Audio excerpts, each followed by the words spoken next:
Méditation du 29 octobre. Faites pour les autres. Faites pour les autres tout ce que vous voulez qu'ils fassent pour vous. C'est là ce qu'enseignent les livres de la loi de Moïse et des prophètes. Matthieu 7, verset 12, version Bible français courant. Imaginons ce tableau. Nous sommes dans une ville où règne la puanteur de la mort. Tout autour de nous, notre famille et nos amis s'effondrent. Rien ne nous garantit que nous ne tomberons pas malades nous aussi, en de si terribles circonstances. Les êtres humains sont amenés à se demander pourquoi. Pourquoi cela arrive-t-il? Pourquoi eux et pas moi? Allons-nous tous mourir? Quoi le monde existe-t-il? Que se passera-t-il ensuite? Que pouvons-nous faire? Le sociologue Rodney Stark affirme que les réponses à ces questions ont jeté les bases du christianisme pour conquérir l'Empire romain. Ce sont les questions que se posaient les gens quand les pandémies frappaient un territoire de l'Empire. Ils allaient voir les prêtres païens, mais ceux-ci étaient incapables de leur répondre. S'ils se rendaient chez les philosophes, ils recevaient un long laïus, mais les questions demeuraient, car eux non plus n'avaient pas de réponse. Le tableau imaginaire que nous avons présenté au début est la réalité que les chrétiens ont rencontrée. Et, au cœur des crises de foi provoquées par les épidémies, ils ont trouvé le bon environnement pour expliquer leur foi. Ainsi, les chrétiens ont fait ce que païens et philosophes n'ont pu faire, donner du réconfort. Selon Denis d'Alexandrie, alors que les païens se détournaient des malades et les laissaient mourir sur les routes, la majorité de nos frères chrétiens faisaient preuve d'un amour et d'une loyauté sans borne, ne faisant jamais preuve de mesquinerie, ne pensant qu'à leur prochain. Sans peur devant le danger, ils s'occupaient des malades, répondant à tous leurs besoins et les servant dans le Christ.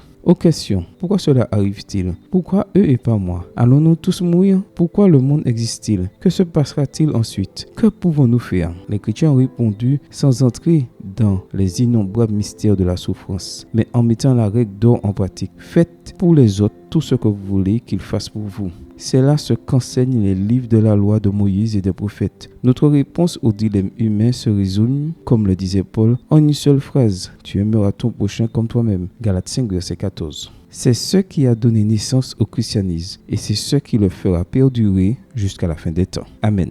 Bonne journée à vous et que le Seigneur vous bénisse.